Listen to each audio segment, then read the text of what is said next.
millionnaire a forcé son fils à épouser une humble femme de ménage. Cependant, il était resté paralysé par ce que son fils a fait. La lueur rose de l'aube enveloppait lentement la vaste demeure des Caron, faisant scintiller les fenêtres à vitraux et révélant les statues de marbre qui gardaient silencieusement l'entrée principale. Autrefois, ce manoir était synonyme de prospérité et de grandeur. Aujourd'hui, un certain malaise se faisait sentir dans l'air. Comme si les murs eux-mêmes pressentaient à la tempête financière qui menaçait de tout emporter, Georges Caron, patriarche respecté et redouté de la famille, parcourait le couloir principal d'un pas lourd. Ses chaussures de cuir résonnaient sur le sol de marbre. Rythmant ses pensées tourmentées, il tenait contre lui un dossier épais rempli de bilans, de relevés bancaires et de prévisions pessimistes. Les entreprises Caron, qui s'étaient imposées dans divers secteurs allant du commerce de luxe à l'immobilier, étaient au bord du gouffre. Des investissements mal avisés, conjugués à une conjoncture mondiale défavorable, avaient creusé un trou béant dans les finances familiales. Arrivé à son bureau, une vaste pièce ornée de boiseries anciennes et de tapis persans, Georges s'immobilisa devant un portrait de son grand-père, Antoine Caron. Le regard sévère et pénétrant du fondateur semblait le jauger à travers les décennies. Antoine, grâce à son sens aigu des affaires et à un travail acharné, avait bâti l'empire Caron à partir de presque rien. C'était sous son impulsion que la famille était devenue l'une des plus influentes de France, et Georges, en digne héritier, avait pris sa suite. Toutefois, la responsabilité de maintenir l'empire à flot se révélait bien plus lourde que prévu. En feuilletant une pile de documents, Georges tomba sur une enveloppe jaunie. Intrigué, il l'ouvrit et découvrit une lettre manuscrite d'Antoine, rédigée dans un style solennel.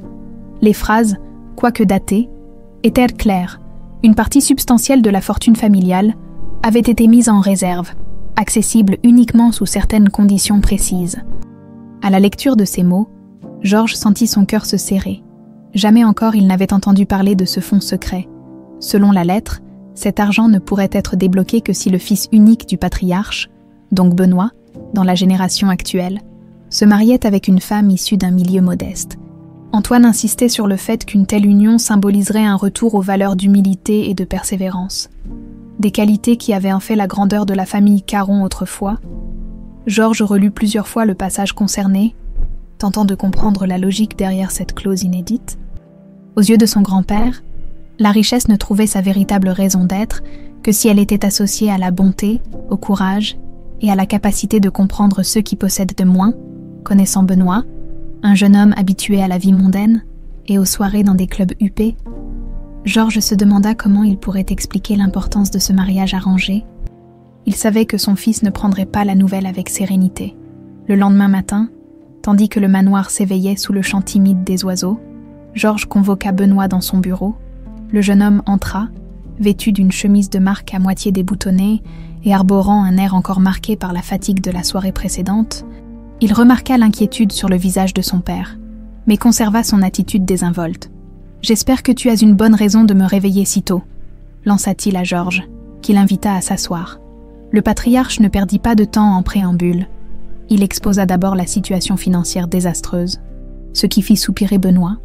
Le jeune homme savait déjà que les affaires de la famille traversaient une passe difficile, mais il n'avait jamais vraiment pris la mesure du danger. L'empire Caron vacillait, et le temps manquait pour redresser la barre. Puis, Georges brandit la lettre d'Antoine et la posa devant son fils. Il expliqua que cette disposition testamentaire pourrait sauver leur famille, tout en ajoutant qu'elle imposait un sacrifice de la part de Benoît, épouser une femme d'origine modeste, respectant ainsi les volontés d'un ancêtre soucieux de préserver l'âme même de l'Empire. D'abord, Benoît éclata d'un rire incrédule. L'idée de se marier sur ordre, et qui plus est avec une personne pauvre, lui sembla absurde. Il manifesta son mécontentement, arguant qu'il vivait au XXIe siècle, pas au temps des mariages arrangés, sans se démonter. Georges lui rappela que cette clause héritée était leur unique échappatoire, leur seul espoir de débloquer les fonds permettant de renflouer les entreprises Caron. La conversation s'envenima. Benoît cria à la manipulation, accusant son père de le traiter comme un pion sur l'échiquier familial. Georges, d'une voix dure, répliqua que la survie de leur nom passait avant les préférences personnelles de son fils. Les mots fusèrent, teintés de colère et de frustration. À cet instant précis, Benoît réalisa que ce n'était pas un simple caprice de son père. La menace de la faillite était réelle, et avec elle la perte de tout ce qu'il connaissait. Finalement, épuisé par la tension, Benoît sortit du bureau en claquant la porte. Georges resta seul, le regard plongé dans la lettre d'Antoine. Il se souvenait du temps où son grand-père, encore en vie, lui racontait comment il avait gravi les échelons de la société grâce à la confiance et au soutien de sa propre femme, une couturière sans fortune mais au cœur vaillant. Ce souvenir raviva un sentiment de respect profond pour cette tradition familiale qu'il avait toujours considérée comme un simple anecdote. Aujourd'hui, cela prenait tout son sens. La famille Caron avait oublié la modestie et le labeur qui l'avaient rendue puissante. Au dehors, les rayons du soleil matinal faisaient scintiller les rosiers du jardin, contrastant avec l'ambiance sombre qui régnait à l'intérieur. Les domestiques, déjà à l'œuvre, s'affairaient à préparer la maison pour un nouveau jour, ignorant tous des dilemmes pesant sur les maîtres du lieu. Georges se leva lentement et traversa la pièce pour rejoindre la fenêtre. Son reflet dans la vitre lui renvoya l'image d'un homme fatigué qui portait sur son visage les marques de combats anciens et l'angoisse du futur. Il se demanda si Benoît, malgré son arrogance, finirait par comprendre la situation et accepter la mission qui lui incombait, car derrière les impératifs financiers, il y avait le destin d'une lignée et la mémoire d'un ancêtre dont les principes pouvaient encore illuminer l'avenir. Dans le silence qui suivit, un étrange calme régna dans le bureau, comme une pause avant la tempête à venir, un instant de répit où Georges put prendre la mesure de l'épreuve. Malgré le conflit avec son fils, il sentait au fond de lui une détermination inébranlable. Coûte que coûte, il protégerait l'héritage d'Antoine, d'une main tremblante mais résolue. Il rangea la lettre dans un tiroir, conscient que son contenu allait bouleverser les jours et les semaines à venir. Le premier acte de cette longue bataille venait de s'achever. Les fondations de l'Empire Caron se fissuraient, et il appartenait désormais à Benoît d'accomplir l'inimaginable pour éviter l'effondrement. Mais l'entêtement du fils et les angoisses du père n'étaient que le début d'une histoire où l'amour, l'orgueil et la rédemption se mêleraient pour redéfinir le destin de cette famille légendaire. Après une matinée agitée, passée à parcourir les documents financiers et à réfléchir à sa conversation avec son père, Benoît Caron décida de prendre l'air frais des jardins pour clarifier ses pensées. Le domaine des Caron, avec ses allées majestueuses bordées d'arbres centenaires et ses fontaines murmurantes, offrait un cadre réfléchi pour méditer sur les exigences familiales et les responsabilités qui pesaient désormais sur ses épaules. Tandis qu'il déambulait, les mains dans les poches de son peignoir de soie, Benoît repensait aux paroles de son père. L'idée de se marier avec une inconnue pour accéder à une partie de l'héritage familial et ainsi sauver leur empire de la faillite lui semblait surréaliste, voire d'un autre temps. Cependant, la réalité de leur situation financière ne lui laissait guère de choix. L'urgence était réelle, et les options limitées, résolu à prendre part à la solution, bien que réticent, Benoît accepta de rencontrer les candidates que son père et ses conseillers avaient sélectionnées. De retour au bureau, Georges lui présenta plusieurs dossiers, chacun contenant les détails de la vie d'une jeune femme correspondant aux critères de la clause testamentaire. Parmi elles, Mathilde Garnier se démarquait non seulement par son parcours académique impressionnant, mais aussi par son engagement dans diverses causes sociales. Mathilde avait grandi dans un milieu modeste, élevée par une mère seule dans un petit village du sud de la France. Malgré les difficultés, elle avait brillamment réussi ses études grâce à une bourse et travaillait désormais dans l'une des entreprises de la famille Caron. Sa biographie soulignait son intelligence. Sa détermination et une humilité qui toucha quelque chose en Benoît, lui-même souvent critiqué pour son détachement et son manque d'empathie, intrigué par le contraste entre sa vie et celle de Mathilde, Benoît accepta la suggestion de son père d'arranger une rencontre. Georges, soucieux de voir son fils s'impliquer davantage dans la pérennité de leur patrimoine, organisa une rencontre discrète à la galerie d'art de la ville, un espace neutre qui éviterait d'éveiller des soupçons sur les véritables intentions de leur démarche. Le jour de la rencontre, Benoît se prépara avec un soin inhabituel. Devant le miroir de sa salle de bain, ajustant sa cravate, il se demanda si cette femme, choisie par son père, pourrait vraiment être celle qui l'aiderait non seulement à sauver l'entreprise, mais peut-être aussi à trouver un sens plus profond à sa propre existence. Arrivé à la galerie d'art, Benoît fut accueilli par une exposition contemporaine où les œuvres audacieuses et colorées offrait un contraste saisissant avec l'élégance classique du lieu, il repéra rapidement Mathilde, qui contemplait une toile abstraite. Elle était plus petite que lui, avec des cheveux châtain clair tombant délicatement sur ses épaules, et portait une robe simple mais élégante qui accentuait sa silhouette. Mathilde se tourna vers lui, un sourire poli aux lèvres, ignorant totalement les enjeux de cette rencontre. Pour Benoît, c'était une étrange confrontation entre deux mondes. Le sien, marqué par l'opulence et les attentes, et celui de Mathilde, empreint de simplicité et peut-être de lutte. La conversation débuta autour de l'exposition, un sujet neutre qui permit à Benoît d'observer Mathilde sans éveiller ses soupçons.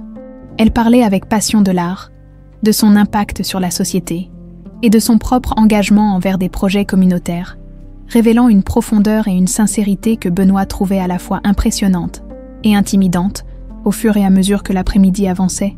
Benoît se surprit à apprécier réellement la compagnie de Mathilde. Elle avait quelque chose de rafraîchissant, une authenticité loin de l'artifice des cercles qu'il fréquentait habituellement.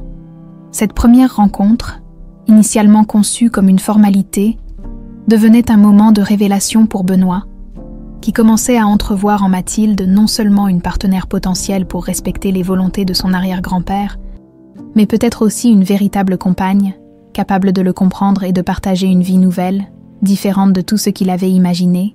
Le crépuscule commençait à envelopper la ville lorsque Benoît raccompagna Mathilde à l'extérieur de la galerie. Ils se dirent au revoir, et tandis qu'elle s'éloignait, une part de lui espérait déjà la revoir. En retournant à sa voiture, il sentait que quelque chose en lui avait changé, un début de transformation façonné par la perspective d'un avenir incertain, mais soudainement moins sombre.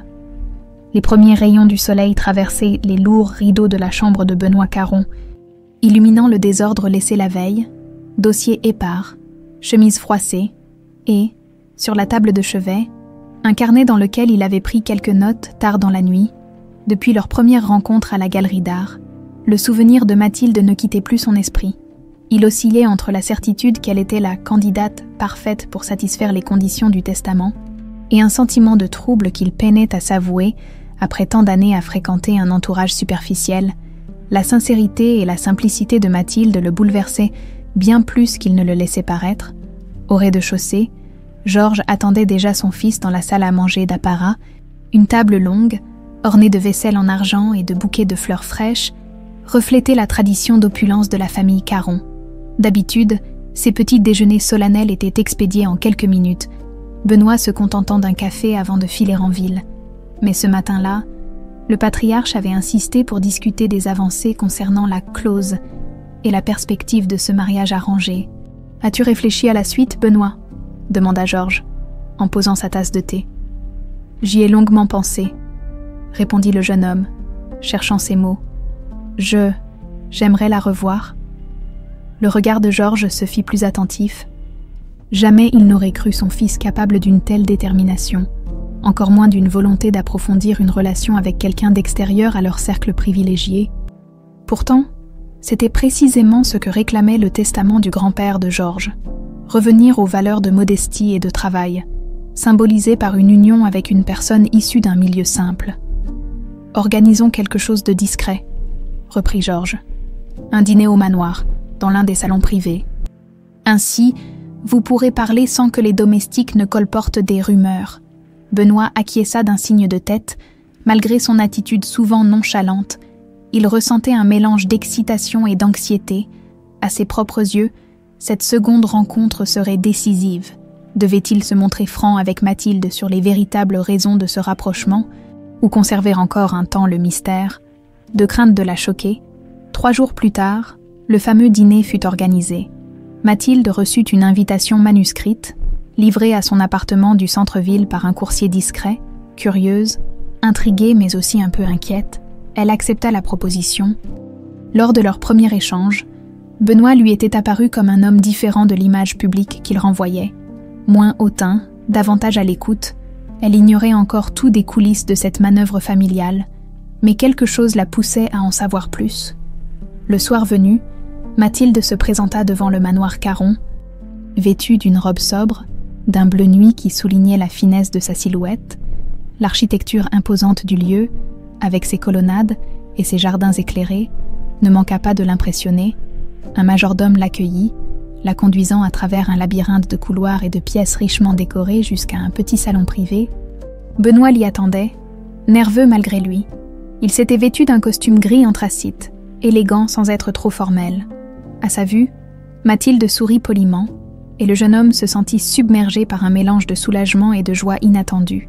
Leur conversation débuta par les banalités d'usage. L'accueil, le charme du manoir, la beauté du jardin. Pourtant, derrière ces échanges polis, la tension était palpable. Le dîner fut servi sur une table ronde, agrémentée d'une nappe de lin blanc, de couverts en argent et de chandeliers qui diffusaient une lumière tamisée. Les plats, préparés par le chef personnel de la famille, alliés raffinement et simplicité, reflétant peut-être déjà l'esprit de la rencontre, un pont entre deux univers. Au fil des mets, la conversation s'approfondit.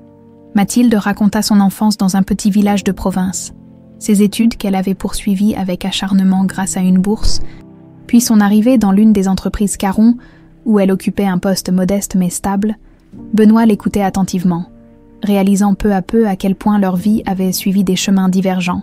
Lui, héritier insouciant d'un empire colossal, elle, femme déterminée et passionnée, prête à gravir chaque échelon par son propre mérite. Lorsque vint le moment du dessert, Benoît sentit que l'instant était propice pour aborder la question délicate qui le tourmentait depuis plusieurs jours. Il lui parla de la crise traversée par la famille Caron, sans toutefois mentionner dans l'immédiat la clause matrimoniale. Il expliqua que, face aux difficultés financières, son père et lui cherchaient à insuffler un renouveau dans leurs affaires, et qu'il souhaitait notamment recruter des talents issus de milieux variés pour dynamiser l'entreprise. Mathilde, consciente de l'importance de ce sujet, répondit avec franchise et empathie. Elle évoqua sa propre expérience de terrain, les défis rencontrés au quotidien par les employés dont la voix n'était pas toujours entendue par la direction, et suggéra des pistes d'amélioration. Son regard s'illuminait quand elle parlait de projets sociaux et de développement durable, faisant naître chez Benoît un intérêt sincère pour ces questions qu'il avait jusqu'alors jugées secondaires. Finalement, alors que les chandelles se consumaient lentement, Benoît se risqua à dévoiler une partie de la vérité. Il expliqua qu'il existait une forme de pression familiale pour qu'il prenne un engagement sérieux, et que son père souhaitait le voir associé à quelqu'un partageant des valeurs de simplicité et de travail acharné.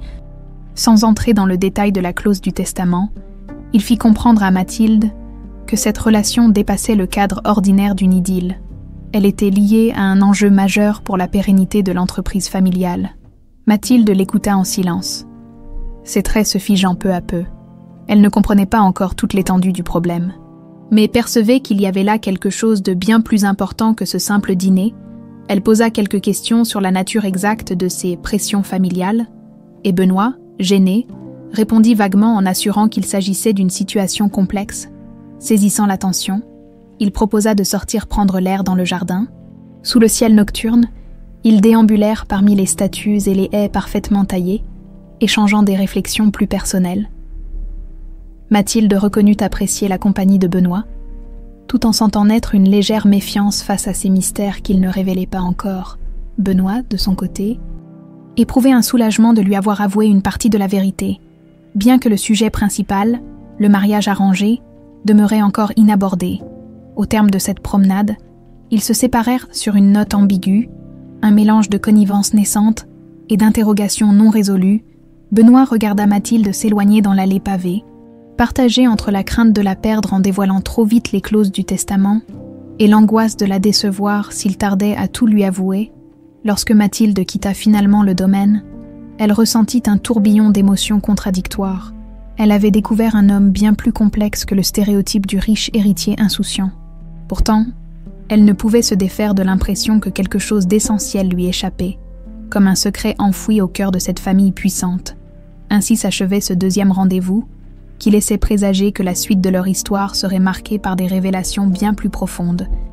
Tous deux comprenaient, sans se l'avouer pleinement, que cette rencontre n'était pas qu'un simple dîner galant.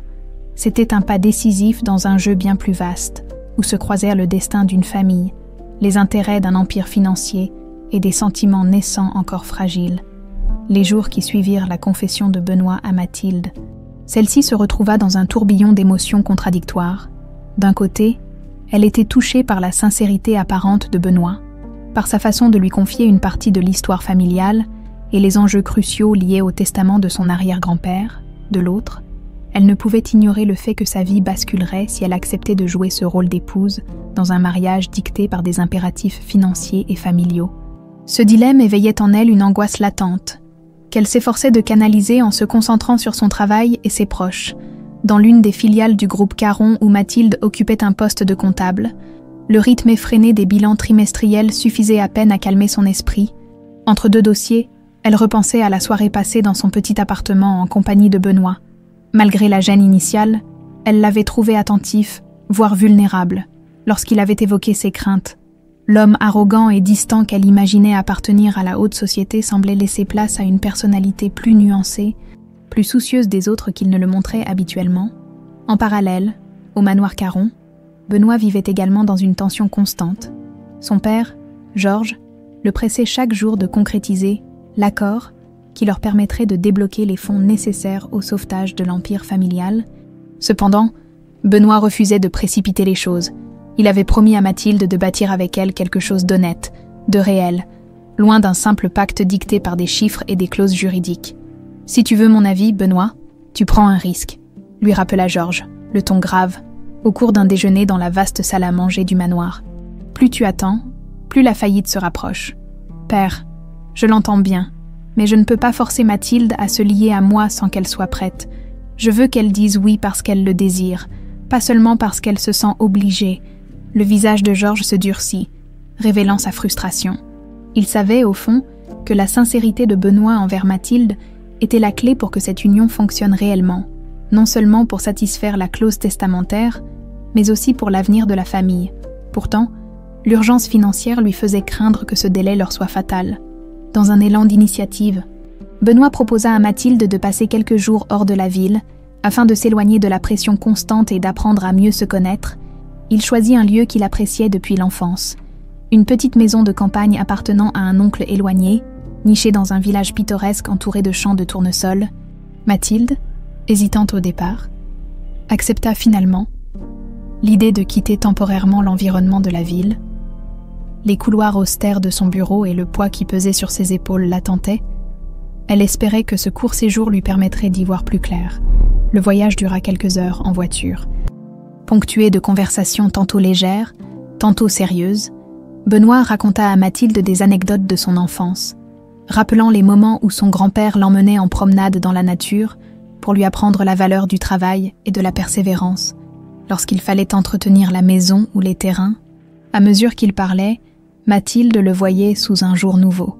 Il n'était plus seulement le fils gâté d'un puissant homme d'affaires, mais un individu marqué par l'héritage d'un aïeul visionnaire et exigeant.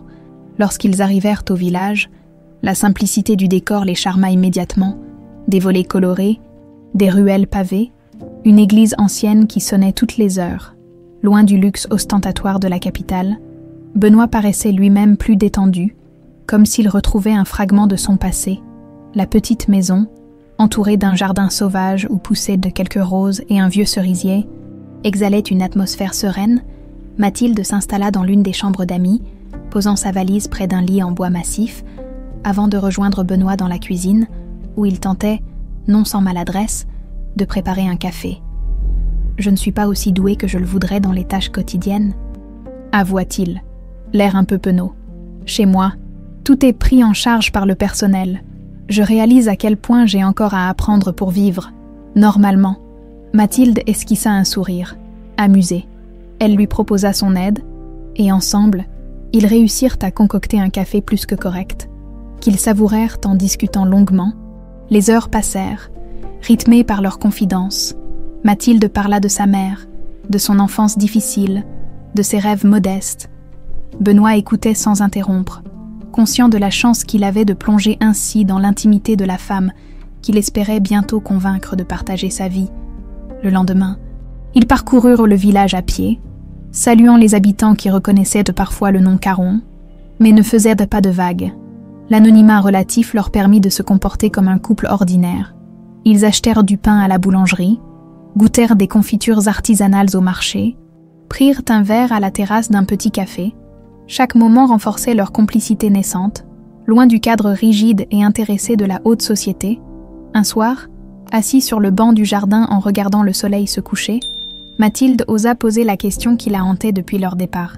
« Benoît, et si je dis non? Et si je réalise, après ces moments passés ensemble, que je ne suis pas prête, ou pas la bonne personne pour sauver ta famille ?»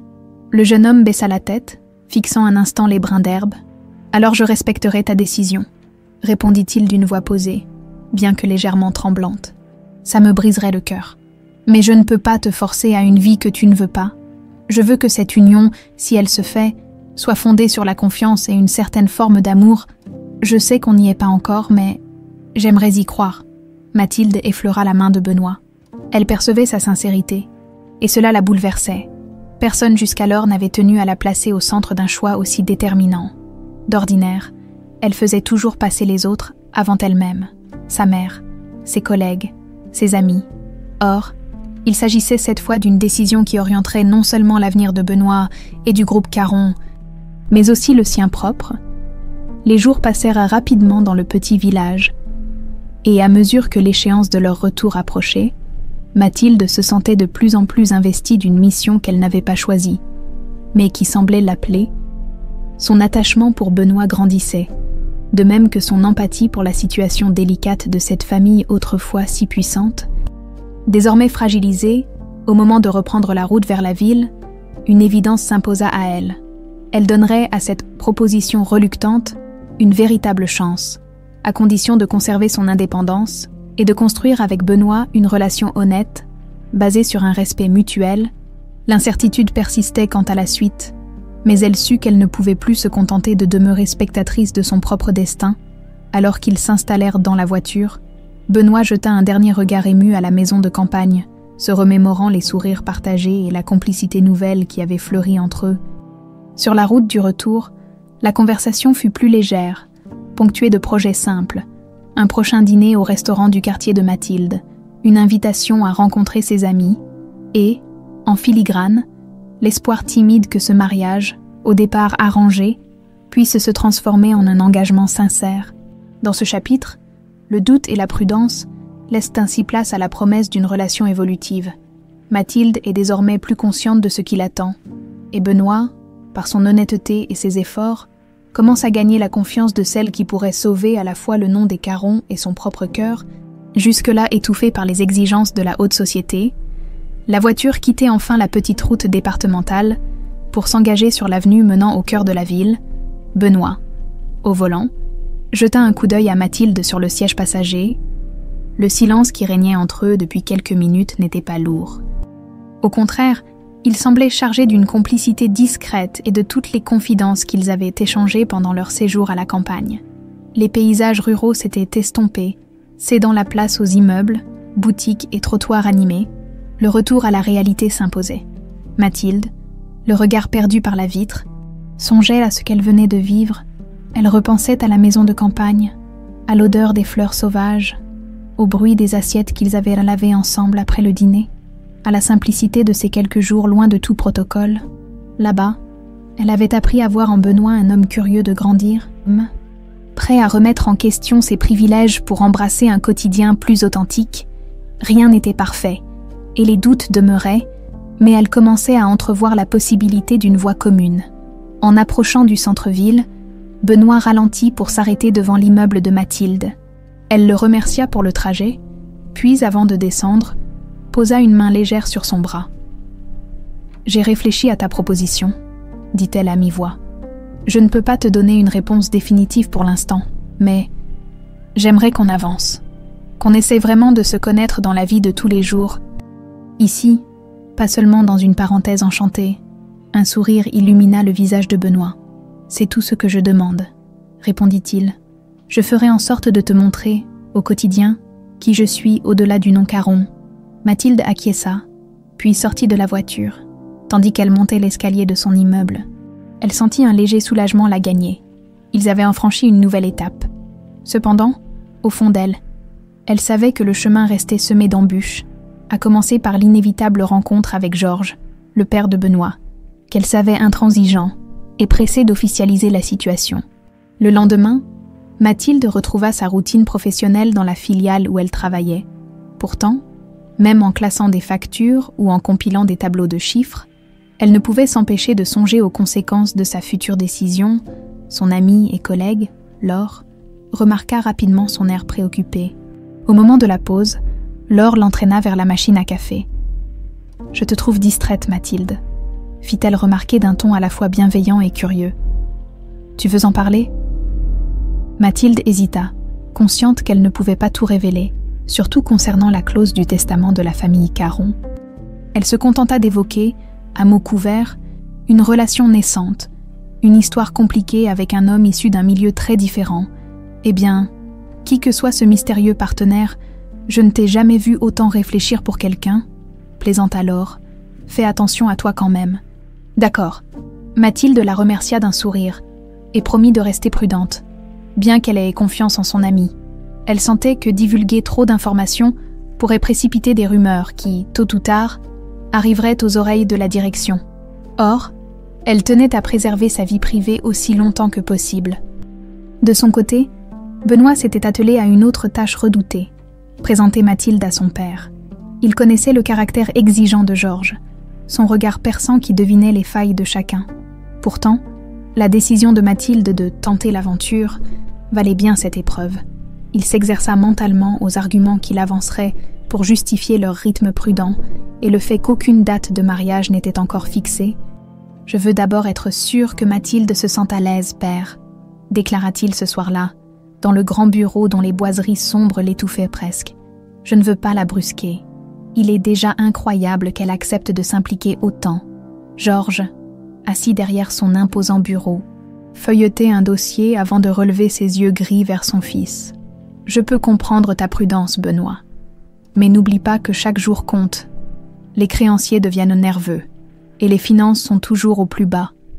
As-tu, au moins, proposé à Mathilde de venir dîner au manoir? J'aimerais faire sa connaissance, voir si elle correspond réellement aux valeurs que ton arrière-grand-père défendait. » Benoît acquiesça, conscient que l'affrontement entre son père et Mathilde serait un moment décisif. Son père avait beau se dire compréhensif, il n'en restait pas moins un homme d'affaires habitué à négocier, tester, jauger les autres. Une pensée fugace le traversa, et si Mathilde était écrasée par le poids des exigences familiales, quelques jours plus tard, le dîner tant redouté fut organisé. Mathilde, invitée formellement, se présenta au manoir Caron vêtue d'une robe sobre, le cœur battant à la chamade. Elle découvrit Georges dans le grand salon, près d'une cheminée où flambait un feu discret. L'ambiance était feutrée, presque intimidante. Benoît, à ses côtés, lui jeta un regard encourageant. Les premiers échanges furent polis. Georges complimenta Mathilde sur sa ponctualité, puis l'interrogea sur son parcours professionnel, son village d'origine, ses intérêts. Malgré la courtoisie apparente, elle percevait le regard évaluateur du patriarche, comme s'il cherchait à lire entre les lignes de ses réponses. Pourtant, elle ne se laissa pas démonter. Sa sincérité la guidait, et elle expliqua sans emphase la modestie de son enfance. Ses études, ses ambitions actuelles dans la comptabilité. À mesure que le repas avançait, Benoît scrutait les réactions de son père. Celui-ci posait des questions précises, parfois déstabilisantes, sur la façon dont Mathilde appréhendait l'importance de la famille, la responsabilité envers les employés, l'honneur du nom Caron. Elle répondit avec calme, faisant valoir que la grandeur d'une famille ne se mesurait pas qu'à sa fortune, mais surtout à sa capacité à soutenir chacun de ses membres et à respecter ses valeurs fondatrices. « Vous parlez de valeurs, Mathilde », conclut Georges sur un ton presque solennel. « Il me tarde de savoir si vous serez disposée à les incarner, non pas seulement en parole, mais en acte. » Mathilde, gardant son sang-froid, affirma qu'elle ferait de son mieux pour être digne de la confiance qu'on plaçait en elle, à condition de ne pas perdre son identité. Le regard de Georges s'adoucit alors. Comme si cette franchise l'avait atteint, il se tourna vers Benoît avec un léger hochement de tête approbateur. Après le dîner, Benoît conduisit Mathilde dans la bibliothèque, un espace plus intime où il pouvait décompresser. Elle, le souffle encore un peu court, se laissa tomber sur un fauteuil en velours et observa les rayonnages remplis de volumes anciens. Elle songea à ce qu'elle venait de traverser. Certes, Georges n'avait pas été explicitement hostile, mais ce tête-à-tête lui avait fait comprendre l'ampleur des attentes. Elle se sentait comme sur un fil, entre le désir de soutenir Benoît et la crainte de se perdre dans un univers où tout semblait codifié. « Ça va ?» s'enquit Benoît, s'asseyant près d'elle, l'air soucieux. « Mon père peut être imposant. Je m'en suis rendu compte, » répondit Mathilde dans un sourire un peu crispé. « Mais je pense qu'il m'a trouvé sincère, et c'est tout ce que je peux offrir pour l'instant. » Benoît posa une main légère sur la sienne. « C'est amplement suffisant, et je te promets qu'on avancera comme tu l'entends. » Les battements du cœur de Mathilde semblèrent se calmer. Elle ne savait pas encore si elle pourrait réellement devenir Madame Caron, ni si ses sentiments pour Benoît s'épanouiraient au-delà de la tendresse naissante qui les unissait, mais au moins, elle avait franchi une étape.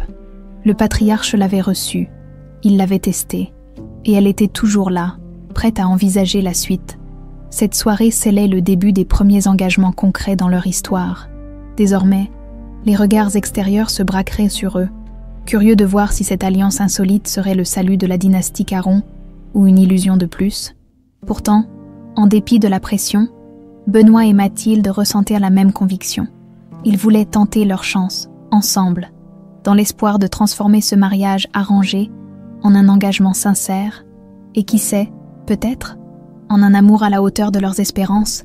La nuit suivant le dîner chez les Caron, Mathilde se retrouva seule dans son appartement, bercée par le silence qui régnait dans le quartier. Son esprit, pourtant, était loin d'être au repos.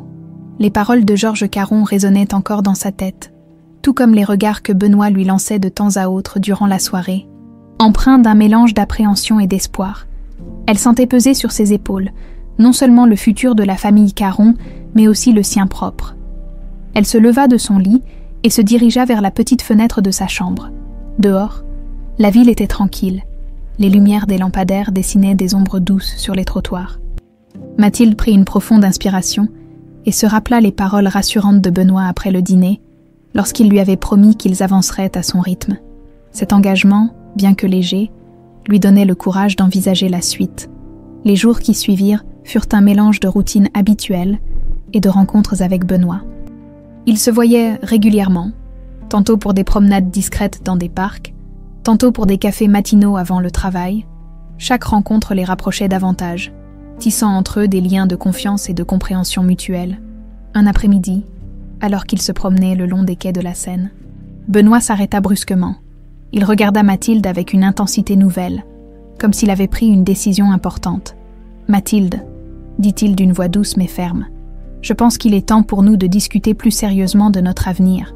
Je sais que nous avons évoqué l'idée d'un mariage, mais je veux que tu saches que ce n'est pas seulement une question de contrat ou de sauver l'entreprise. Je commence réellement à ressentir quelque chose de fort pour toi. » Mathilde l'écoutait, touchée par sa sincérité. Elle sentait son cœur battre un peu plus vite, surprise par l'aveu de Benoît. « Je ressens quelque chose aussi, Benoît, » répondit-elle en baissant les yeux, un peu nerveuse. « Mais j'ai peur de me précipiter, peur que nos sentiments ne soient pas assez forts pour supporter tout ce qui nous attend. » Benoît prit sa main doucement. « Je comprends tes craintes, et je les partage. Mais je pense que nous avons une chance de construire quelque chose de vrai. Ne pourrions-nous pas envisager une période de fiançailles ? Cela nous donnerait le temps de nous connaître encore mieux, sans précipiter un mariage. » Mathilde regarda Benoît, les yeux emplis de questions, puis acquiesça lentement. Les fiançailles pourraient en effet être une solution, une promesse sans précipitation. Rassurés par cette décision, ils continuèrent leur promenade, discutant des détails de ce que pourrait être cette période de fiançailles. Ils parlaient maintenant ouvertement de l'avenir, de ce qu'ils envisageaient ensemble, des défis qu'ils auraient à relever quelques semaines plus tard, lors d'un dîner chez Benoît au manoir Caron. Il formalisa leur accord. Devant Georges et quelques membres proches de la famille, Benoît présenta Mathilde non seulement comme sa compagne, mais comme sa fiancée. Georges, bien qu'encore sceptique quant à la rapidité de leur engagement, ne put s'empêcher de reconnaître l'éclat de sincérité dans les yeux de son fils. « Vous avez ma bénédiction », déclara-t-il, avec une pointe de réticence, mais aussi un soupir de soulagement. « Espérons que cette union apportera à notre famille la stabilité et la pérennité que nous cherchons. » Le dîner se déroula dans une atmosphère de célébration tempérée, où les conversations tournaient autour des projets de Benoît et Mathilde, de leurs aspirations et de la manière dont ils envisageaient de gérer ensemble les défis futurs. Cependant, au-delà des sourires et des toasts, Mathilde sentait une pression inévitable s'installer. Elle savait que les jours à venir seraient cruciaux pour définir la solidité de leur engagement. Elle devrait non seulement gagner la confiance de la famille Caron, mais aussi s'assurer que ses propres désirs et aspirations n'étaient pas éclipsés par la grande ombre du nom Caron. La nuit suivant le dîner, alors que le manoir était plongé dans le silence, Benoît rejoignit Mathilde dans la petite bibliothèque où elle aimait se retirer pour réfléchir. Il la trouva debout près de la fenêtre, regardant les étoiles. « Penses-tu que nous faisons le bon choix ?» demanda-t-il doucement, se plaçant derrière elle. Mathilde se tourna vers lui, un léger sourire aux lèvres. « Je pense que nous essayons de faire le meilleur choix possible dans des circonstances qui sont loin d'être idéales, mais avec toi, je me sens prête à affronter ce qui nous attend. » Benoît l'embrassa doucement sur le front, reconnaissant pour sa force et son soutien. « Ensemble, alors, conclut-il. Ensemble. » Ils faisaient face à l'avenir. Un avenir qui, bien qu'incertain, était chargé de promesses et de possibilités. Et alors que la lune brillait haut dans le ciel nocturne, ils se sentaient, pour la première fois peut-être, véritablement unis dans leur quête commune d'amour et de stabilité. Dans les semaines qui suivirent leur décision de fiançailles, Benoît et Mathilde s'investirent pleinement dans la préparation de cette nouvelle étape de leur vie. Leur relation, initialement marquée par une certaine prudence due aux circonstances de leur rencontre, commençait peu à peu à se transformer en un lien profondément enraciné dans le respect mutuel et une affection croissante. Pour Mathilde, il était essentiel que cette période de fiançailles ne soit pas seulement un intervalle avant le mariage, mais un temps pour eux de construire une fondation solide pour leur future vie commune. Elle proposa donc que les deux s'engagent dans des activités communes, pas seulement romantiques, mais aussi pratiques, pour mieux se connaître et tester leur compatibilité dans divers aspects de la vie quotidienne. Un samedi matin, alors que le soleil se levait à peine, ils décidèrent d'aller ensemble au marché local. L'idée était de préparer ensemble un repas pour la famille Caron ce soir-là, une manière pour Mathilde de se rapprocher encore de la famille de Benoît et de montrer son engagement envers leur union. Entre les étals colorés, ils choisirent ensemble les ingrédients, Mathilde prenant le temps d'expliquer ses choix, partageant ses recettes de famille, tandis que Benoît découvrait avec intérêt les subtilités des produits locaux qu'il n'avait jamais pris le temps d'apprécier auparavant. La préparation du dîner ce soir-là fut un moment de complicité et de légèreté. Benoît, bien que maladroit dans la cuisine, suivait les instructions de Mathilde avec une attention amusée. Il riait des erreurs, savourait des succès, et lorsque la famille se réunit autour de la table, l'atmosphère était empreinte d'une chaleur et d'une joie sincère. Georges Caron lui-même ne put s'empêcher de complimenter Mathilde pour son initiative et son savoir-faire, reconnaissant par la même occasion l'effort de son fils pour intégrer sa future épouse dans les traditions de la famille. Cependant, au-delà des préparatifs domestiques, il y avait des décisions plus formelles à prendre concernant les fiançailles. Benoît et Mathilde se rendirent ensemble chez un bijoutier réputé de la ville pour choisir la bague de fiançailles. Ce choix, symboliquement fort, fut pour Benoît l'occasion de montrer à Mathilde à quel point il tenait à elle. Après plusieurs heures de discussion et de délibération, ils optèrent pour un design simple mais élégant qui reflétait parfaitement la nature de leur relation. Sans prétention mais profondément authentique. À mesure que les jours passaient, les discussions sur l'organisation de la cérémonie de fiançailles devenaient plus concrètes. Ils décidèrent d'une petite réception dans les jardins du manoir Caron, souhaitant un événement intime qui rassemblerait seulement la famille proche et quelques amis. Mathilde, toujours soucieuse de ne pas se laisser submerger par l'ampleur du nom Caron, insistait pour que l'événement reste fidèle à leurs valeurs partagées, loin de toute ostentation excessive. Le processus de planification renforça leur complicité, chaque petit détail révélant davantage leur compatibilité et leur capacité à travailler ensemble face aux défis. Benoît était impressionné par la manière dont Mathilde parvenait à gérer les préparatifs avec une assurance tranquille, proposant des solutions créatives à chaque problème potentiel. Alors que la date des fiançailles approchait, le couple partageait de plus en plus de moments de quiétude, souvent au crépuscule, dans les jardins du manoir, où ils parlèrent de l'avenir, de leurs espoirs et parfois de leurs craintes. Ces conversations, parfois légères, parfois sérieuses, solidifiaient leur engagement et renforçaient leur désir d'avancer ensemble. Un soir, alors qu'ils regardèrent les étoiles depuis la terrasse du manoir, Benoît prit la main de Mathilde et, dans un murmure presque inaudible, lui confia ses sentiments. Je ne savais pas, avant de te rencontrer, que l'amour pouvait être si simple et si complexe à la fois. Je suis reconnaissant pour chaque jour passé à tes côtés. Mathilde, émue, se blottit contre lui. Moi aussi, Benoît, moi aussi, je suis reconnaissante. Pour tout. Ces mots, simples mais chargés d'émotion, scellèrent un chapitre de leur histoire. Ils étaient prêts, désormais, à affronter ensemble les défis que la vie leur réserverait, forts de l'amour qui continuait de croître entre eux, un amour qui avait commencé dans des circonstances improbables, mais qui promettait désormais de définir leur avenir. Le soleil commençait à décliner derrière les façades imposantes de la ville, projetant des ombres longues sur les trottoirs. Depuis la fenêtre de son appartement, Mathilde observait ce ballet de lumières et de pénombre, son esprit déjà tourné vers les récents événements qui avaient bouleversé sa vie. Malgré les fiançailles avec Benoît et l'accueil généralement positif de la famille Caron, elle ne pouvait réprimer une certaine appréhension quant à l'avenir qui se dessinait. La période de calme qu'ils venaient de passer à la campagne l'avait rassérénée, mais la réalité reprenait déjà le dessus, menaçant de les happer dans sa spirale d'obligations et d'attentes.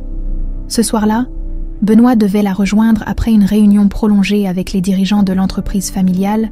Depuis leur retour, Georges Caron et les actionnaires mettaient une pression croissante sur Benoît pour qu'il prenne des responsabilités plus concrètes au sein du groupe. Benoît, conscient de l'importance de leur héritage, ne voulait pas se dérober, mais il tenait à respecter le rythme qu'il avait décidé avec Mathilde. Il lui avait promis qu'ils définiraient ensemble la place qu'elle souhaiterait, ou non, occuper dans l'entreprise. Cette volonté de compromis était louable. Mais la confrontation avec la réalité des affaires s'annonçait rude. Lorsque Benoît arriva enfin, il portait encore la tenue stricte qu'il réservait aux grandes réunions d'affaires. Costume sombre, cravate discrète, son visage, habituellement éclairé d'un sourire chaleureux lorsqu'il voyait Mathilde, paraissait ce soir-là fermé et soucieux. Elle l'accueillit d'un regard inquiet, lui tendit un verre d'eau qu'il but d'un trait avant de s'asseoir sur le canapé. Pendant quelques instants, il demeura silencieux, comme s'il cherchait ses mots. Les réunions d'aujourd'hui ont été plus difficiles que prévu. Finit-il par admettre, la voix légèrement tremblante. Père m'a présenté devant l'équipe de direction comme son successeur naturel. Les actionnaires m'ont interrogé sur ma vision, sur les stratégies à adopter pour redresser nos finances. Et surtout, ils ont évoqué nos fiançailles, insinuant que ce mariage devait consolider l'image de stabilité du groupe Caron. Mathilde se sentit aussitôt oppressée par le poids de ces remarques. Elle posa une main sur l'épaule de Benoît, tentant de l'apaiser. « Je sais que c'est énorme à porter », répondit-elle doucement. « Mais nous savions que cela arriverait tôt ou tard. Cette famille, cette entreprise, tout est lié. Je ne veux pas que notre relation devienne un argument marketing. Mais je comprends la logique des actionnaires. » Benoît hocha la tête, reconnaissant de pouvoir discuter librement de ses craintes avec elle. « Justement, j'ai tenu à leur rappeler que tu avais le droit de choisir ton implication dans l'entreprise. Certains ont rétorqué que, depuis ta venue, l'image de la famille Caron s'était améliorée, comme si tu étais un symbole de renouveau. Et Georges n'a pas démenti, bien au contraire. » Mathilde soupira. Elle ne souhaitait pas se réduire à un symbole, ni devenir l'objet de stratégies d'image. En même temps, elle se sentait redevable envers la famille qui l'avait, somme toute, acceptée, et elle avait à cœur de prouver sa valeur autrement que par son statut de fiancée. « Qu'attends-tu de moi ?» demanda-t-elle, les yeux rivés dans ceux de Benoît. « Rien que nous n'ayons déjà discuté, » répondit-il en prenant ses mains dans les siennes. « J'aimerais que tu aies la liberté de t'investir dans nos projets, si tu en as envie. Par exemple, je me souviens que tu as parlé de tes compétences en comptabilité et de tes idées pour rendre l'entreprise plus sociale et responsable. Les actionnaires sont frileux, mais je pense qu'en proposant des initiatives ciblées, tu pourrais gagner leur confiance. » Mathilde se leva et fit quelques pas dans la pièce. Pensive, l'idée d'introduire des projets sociaux dans l'orbite de Caron l'enthousiasmait depuis longtemps. Elle voyait déjà des programmes de soutien aux communautés locales, des partenariats avec des fournisseurs plus respectueux de l'environnement, ou encore des campagnes de sensibilisation pour les employés. Pourtant, elle craignait de se heurter à la culture d'entreprise qui, selon ce qu'elle avait compris, privilégiait des résultats financiers immédiats. « Je serais prête à essayer », concéda-t-elle enfin. « Mais je veux être sûre de ne pas devenir un simple argument de communication. »« Je te promets, » répondit Benoît, déterminé, « que tu auras les moyens de montrer ce dont tu es capable. J'ai discuté avec Père d'une éventuelle création d'un poste dédié à la responsabilité sociale et environnementale au sein du groupe. Nous n'avons pas encore abouti à un accord, mais l'idée chemine. À ces mots, Mathilde sentit un élan d'enthousiasme l'envahir. Pour la première fois, elle entrevoyait la possibilité de trouver sa place dans cette famille et dans cette entreprise, non pas comme une pièce rapportée, mais comme une force de proposition. Elle adressa un sourire sincère à Benoît et l'enlaça doucement. « Merci », murmura-t-elle reconnaissante. Le soir même, ils dînèrent ensemble, échangeant sur les détails pratiques d'un tel projet. Benoît, fatigué par sa journée, trouva pourtant l'énergie de raconter quelques anecdotes croustillantes sur les membres du conseil d'administration, faisant rire Mathilde aux éclats. Dans ce moment de complicité, le stress accumulé s'évanouissait peu à peu, remplacé par la conviction qu'ils pouvaient affronter ces défis à deux. Le lendemain, fidèles à leur nouvelle résolution, ils fixèrent un rendez-vous avec Georges Caron dans le but de discuter officiellement de l'implication de Mathilde dans l'entreprise. Georges les reçut dans son bureau atemporel aux boiseries sombres, un lieu où s'étaient sans doute décidés de nombreux coups d'éclat économiques. Malgré son air sévère, il salua l'initiative de son fils et de Mathilde, estimant que la réputation du groupe pouvait en effet bénéficier d'un engagement social plus marqué. Toutefois, il mit en garde Mathilde contre les résistances internes et la lenteur des prises de décision dans une structure aussi ancienne que Caron. « Je suis conscient que vos idées sont louables », dit-il en tapotant légèrement son stylo sur un rapport financier, « mais sachez qu'introduire des politiques nouvelles va nécessiter du temps, de la persuasion et probablement quelques compromis. » Mathilde acquiesça, déterminée malgré tout. « Je m'y attendais, monsieur Caron. Je suis prête à apprendre, à collaborer. Je ne prétends pas avoir toutes les réponses. Mais je crois sincèrement qu'une entreprise de l'envergure de Caron peut jouer un rôle majeur dans l'amélioration de l'environnement social. » Georges, analysant son expression sérieuse, parut surpris de tant de conviction. Il jeta un bref coup d'œil à Benoît, puis hocha la tête en signe d'approbation. « Très bien. Dans ce cas, nous pouvons commencer par vous intégrer dans les réunions de la branche « Développement durable » que nous avons timidement lancée l'an dernier. Je vous présenterai aux responsables de ce département et vous pourrez proposer vos premières initiatives. » Un sourire naquit sur le visage de Mathilde, rapidement partagé par Benoît, qui, pour la première fois depuis longtemps, se sentait en phase avec son père.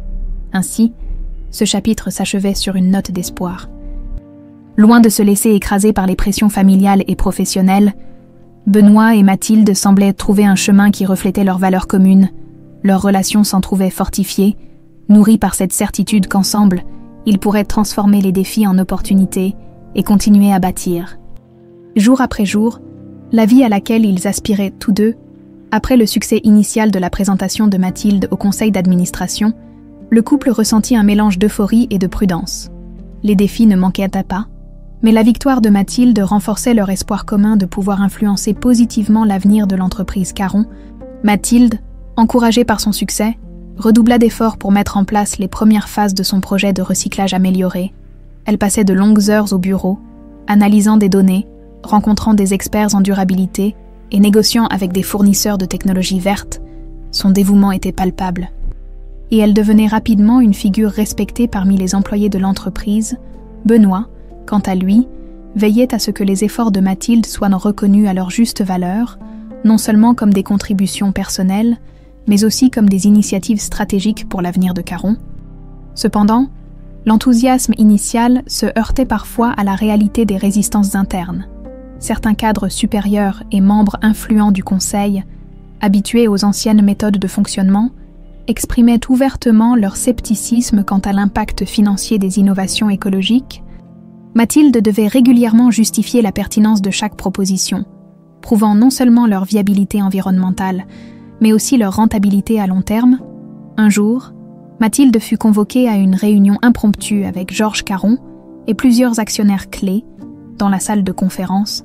Sous les portraits austères des précédents dirigeants Caron, elle sentit une certaine tension. Georges commença la réunion en exposant les préoccupations de certains investisseurs concernant le rythme des changements proposés par Mathilde. Nous sommes tous conscients de l'importance de la durabilité.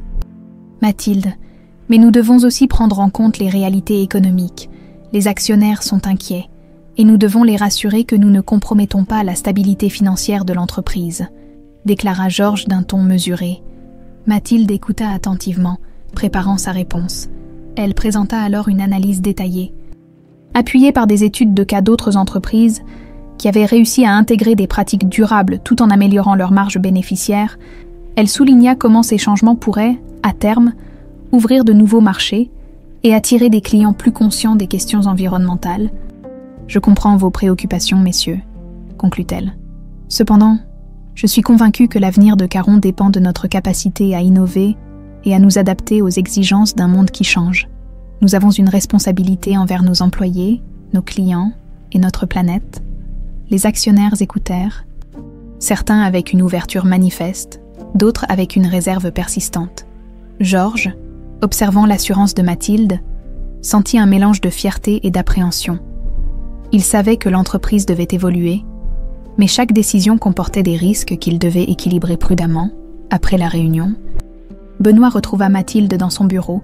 Il avait assisté à l'échange depuis le fond de la salle, prêt à intervenir si nécessaire. Ils discutèrent des réactions des actionnaires et planifièrent leur stratégie pour continuer à promouvoir les initiatives de développement durable. « Tu as été incroyable. »« Mathilde, » dit Benoît en la prenant dans ses bras, « peu importe les obstacles, nous les surmonterons ensemble. » Encouragée par le soutien de Benoît, Mathilde se sentait plus déterminée que jamais. Les jours suivants, elle travailla à consolider ses propositions, cherchant des alliances stratégiques au sein et à l'extérieur de l'entreprise pour soutenir ses projets. Cependant, malgré leurs efforts, les défis ne manquaient pas. Un soir, alors qu'ils dînaient chez eux, Benoît partagea ses propres inquiétudes concernant l'impact de leur engagement sur leurs relations personnelles. « J'ai parfois peur que notre travail prenne le dessus sur notre vie personnelle. Mathilde, nous devons veiller à ne pas nous perdre dans ce tourbillon. » Mathilde acquiesça, consciente du risque. Ils décidèrent alors de s'accorder des moments réguliers loin du travail. Des instants pour eux, pour se rappeler pourquoi ils avaient choisi de partager leur vie. Le chapitre se termine sur une note d'espoir et de détermination. Malgré les pressions extérieures et les doutes internes, Benoît et Mathilde restent unis, prêts à affronter ensemble les défis à venir, fortifiés par leur amour et leur engagement commun envers un avenir meilleur et plus durable. Ils comprennent que leur voyage sera semé d'embûches, mais ils sont résolus à avancer main dans la main, prouvant que leur union est bien plus qu'une alliance stratégique. C'est un partenariat basé sur des valeurs partagées et une vision commune de l'avenir. Le soleil de l'après-midi entrait à flot dans la grande salle de réunion du groupe Caron, illuminant les portraits austères des anciens dirigeants qui semblaient observer, d'un air solennel, les épreuves traversées par la famille au fil des décennies. Mathilde, assise à l'extrémité de la longue table en bois verni, vérifiait une dernière fois ses notes. Elle sentait son cœur battre à tout rompre.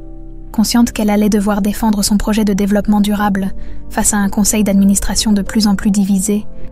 Depuis quelques semaines, une faction d'actionnaires conduite par André Duval s'opposait de manière virulente aux initiatives écologiques que Mathilde avait mises en place.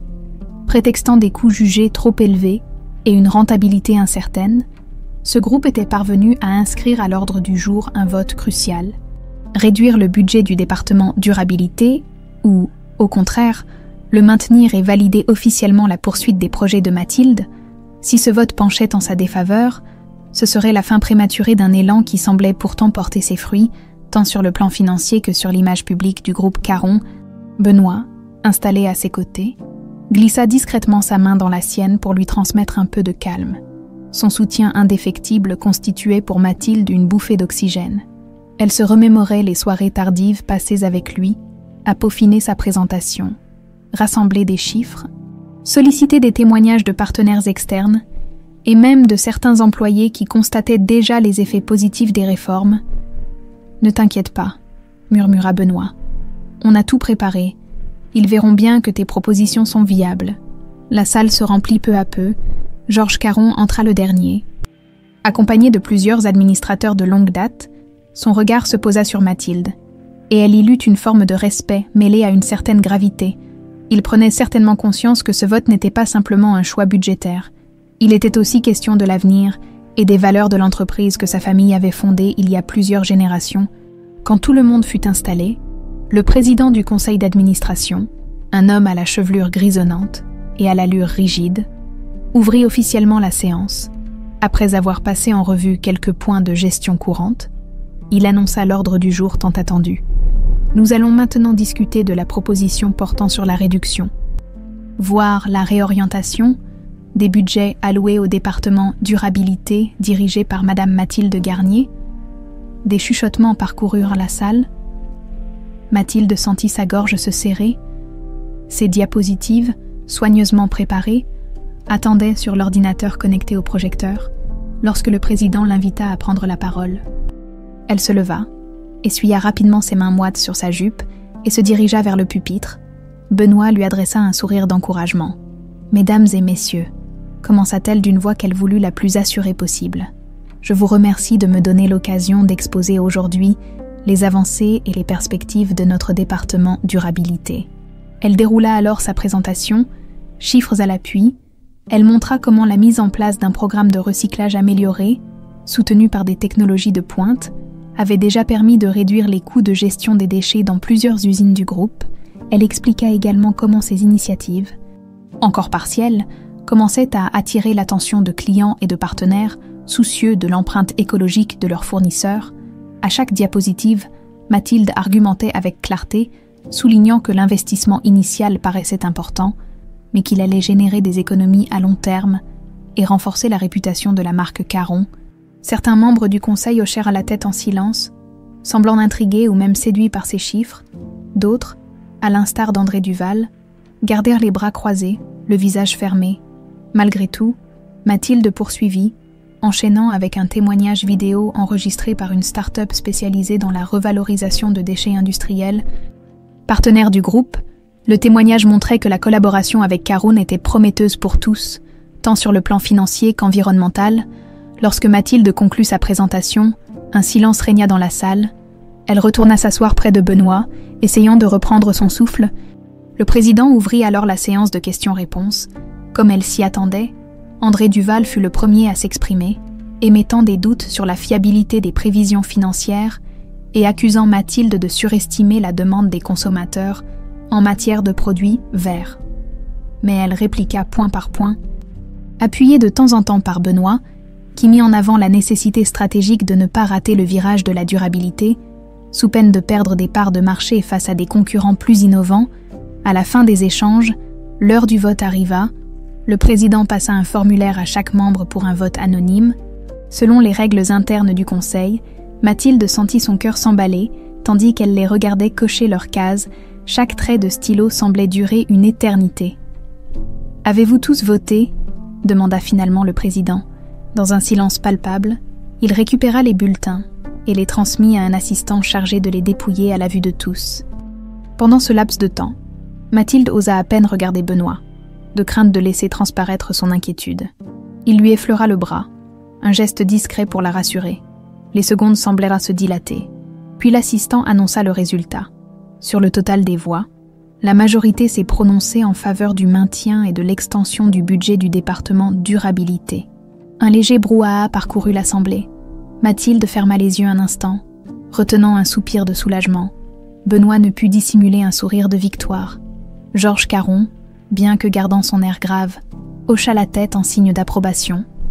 André Duval, quant à lui, se leva brusquement pour quitter la salle. Visiblement mécontent du résultat, le président du conseil adressa alors un mot d'encouragement à Mathilde, l'invitant à poursuivre ses efforts tout en promettant une vigilance sur les coûts engagés. Malgré ce bémol, Mathilde se sentait portée par la certitude d'avoir franchi une étape décisive. En sortant de la salle, Benoît lui saisit la main et l'attira contre lui pour un bref instant de complicité. « Tu as été formidable », souffla-t-il. Elle répondit d'un sourire ému. Elle repensait à tout le chemin parcouru, de simple employée, puis fiancée improbable de Benoît. Elle était maintenant reconnue comme une force motrice du changement au sein du groupe Caron.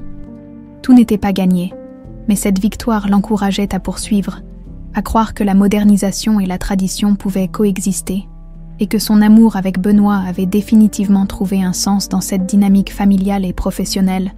Le soir même, ils célébrèrent cette victoire discrètement. Un dîner en tête-à-tête dans leur appartement, entre deux éclats de rire. Ils partagèrent déjà de nouvelles idées pour peaufiner les projets, conscients que la route demeurait longue, mais confiants dans leur capacité à l'emprunter ensemble, loin de se laisser intimider par les vents de changement. Ils entendirent bien les utiliser pour propulser la famille Caron vers un avenir plus durable et plus humain. Après la victoire importante au conseil d'administration, Mathilde et Benoît ressentirent un mélange de soulagement et d'anticipation. Cependant, leur succès ne passa pas inaperçu et eut des répercussions inattendues qui les mirent à l'épreuve, tant professionnellement que personnellement. Alors que le département de développement durable de Mathilde commençait à gagner en visibilité et en influence au sein de l'entreprise, la tension montait parmi certains cadres et actionnaires qui voyaient d'un mauvais œil ce changement de cap. André Duval, bien que minoritaire lors du dernier vote, n'avait pas abandonné ses efforts pour freiner les initiatives écologiques de Mathilde, utilisant son réseau et son influence. Il commença à semer le doute sur la viabilité à long terme des projets de développement durable, questionnant leur impact réel sur les finances de l'entreprise. Un matin, alors que Mathilde se préparait pour une réunion cruciale avec des partenaires internationaux intéressés par le nouveau programme de recyclage, elle reçut un appel de Benoît, qui semblait particulièrement tendu. « Mathilde, nous avons un problème », dit-il d'une voix pressée. « Duval a convoqué une réunion extraordinaire du conseil pour ce soir. Il semble qu'il ait recueilli assez de soutien pour remettre en question certaines de tes initiatives les plus coûteuses. » Mathilde sentit son estomac se nouer. La perspective de devoir à nouveau défendre ses projets sitôt après leur approbation initiale la frustrait et l'inquiétait. « Je serai là, » répondit-elle fermement. « Nous avons déjà prouvé leur valeur, et nous le ferons encore. » La journée fut longue et éprouvante. Mathilde passa d'abord plusieurs heures à convaincre les partenaires internationaux de l'engagement de Caron envers la durabilité, leurs expressions intéressées lui donnant un peu d'espoir. Cependant, l'ombre de la réunion du soir planait sur chaque discussion, rendant ses efforts simultanément plus urgents et plus difficiles. Benoît, de son côté, passa la journée à préparer le terrain pour la réunion du conseil. Il rencontra plusieurs des alliés de Duval, tentant de les convaincre de la nécessité de donner du temps aux initiatives de Mathilde pour montrer des résultats tangibles. Ces efforts furent un mélange de diplomatie et de persuasion directe, parfois accueillis avec scepticisme, parfois avec une ouverture prudente. À l'heure de la réunion, le couple se retrouva dans le grand hall du siège social de Caron, échangeant un regard de soutien mutuel avant de se diriger vers la salle du conseil. Les membres du conseil étaient déjà là, certains discutant à voix basse, d'autres parcourant les documents préparatoires. Duval, au bout de la table, les salua d'un hochement de tête presque dédaigneux. Mathilde prit place, son dossier de présentation bien en main, prête à défendre chaque point. La tension dans la pièce était palpable à mesure que Duval ouvrait la session. Exposant ses préoccupations quant au coût des projets de durabilité et leur impact supposé négatif sur les profits à court terme, Mathilde écouta patiemment, puis répondit avec une assurance qui surprit même certains de ses détracteurs. Elle détailla les économies réalisées grâce aux initiatives de recyclage, les nouveaux contrats avec des partenaires écologiques qui avaient ouvert de nouveaux marchés, et les retours positifs des clients. Elle parla avec passion, mais aussi avec une logique irréfutable, soutenue par des données et des témoignages concrets. Lorsque ce fut au tour de Benoît de parler, il se concentra sur la vision à long terme pour Caron. Avec un calme impressionnant, il expliqua comment l'innovation et la responsabilité sociale étaient devenus des critères de plus en plus importants pour les investisseurs et les consommateurs, et comment les entreprises qui négligeaient ces aspects risquaient de se retrouver désuètes. « Nous avons une opportunité de leader, pas seulement de suivre, » conclut-il, son regard balayant la salle, rencontrant les yeux de chaque membre du conseil, après de longues délibérations, et malgré quelques voix persistantes contre, la majorité du conseil vota pour continuer à soutenir les initiatives de Mathilde. Le soulagement du couple fut immense. Mais il savait que cette victoire n'était qu'une étape dans une longue bataille pour moderniser et responsabiliser Caron. En rentrant chez eux, Mathilde et Benoît discutèrent des événements de la journée. Ils étaient épuisés mais reconnaissants pour le soutien qu'ils avaient réussi à mobiliser. Ils savaient que les défis allaient continuer, peut-être devenir encore plus complexes, mais ils se sentaient prêts à les affronter. Forts de leur partenariat solide et de leur engagement commun à faire de Caron un exemple de durabilité et d'innovation. Le chapitre se termine sur le couple, debout sur leur balcon. Regardant les lumières de la ville en contrebas, ils étaient ensemble, unis par leur amour et leur mission partagée, prêts à naviguer à travers les tempêtes pour construire un avenir meilleur, non seulement pour eux, mais aussi pour la grande famille Caron et pour la société dans son ensemble. Ils savaient que le chemin serait long et parfois douloureux, mais ils étaient résolus à ne pas fléchir, portés par leur conviction que le vrai changement nécessite courage, persévérance et, surtout, une foi inébranlable dans les valeurs de vérité et de responsabilité. Le retour à la routine quotidienne, après un week-end de repos et de connexion profonde, fut pour Mathilde et Benoît à la fois doux et mélancolique. Ils avaient savouré chaque instant passé loin de leurs responsabilités, redécouvrant le plaisir simple de la compagnie de l'autre, sans les distractions incessantes de leur environnement professionnel. Toutefois, dès leur retour, la réalité de leur rôle au sein de l'entreprise Caron les rattrapa rapidement. Mathilde reprit son travail avec un nouvel élan. Motivée par les décisions prises lors de leur escapade, elle était plus déterminée que jamais à prouver que le développement durable pouvait être intégré avec succès dans la stratégie globale de l'entreprise, non seulement pour le bien de l'environnement, mais aussi pour la santé financière à long terme du groupe Caron. Ces projets, notamment la mise en place d'une chaîne d'approvisionnement entièrement verte et le développement d'une nouvelle gamme de produits éco-conçus, commençaient à prendre forme, suscitant l'intérêt de plusieurs grands clients soucieux de leur impact écologique. Parallèlement, Benoît travaillait à renforcer les relations de l'entreprise avec ses principaux investisseurs et partenaires commerciaux. Conscient de la pression continue exercée par certains actionnaires sceptiques, il savait que chaque succès de Mathilde renforçait leur position au sein de l'entreprise et démontrait la viabilité de leur vision commune.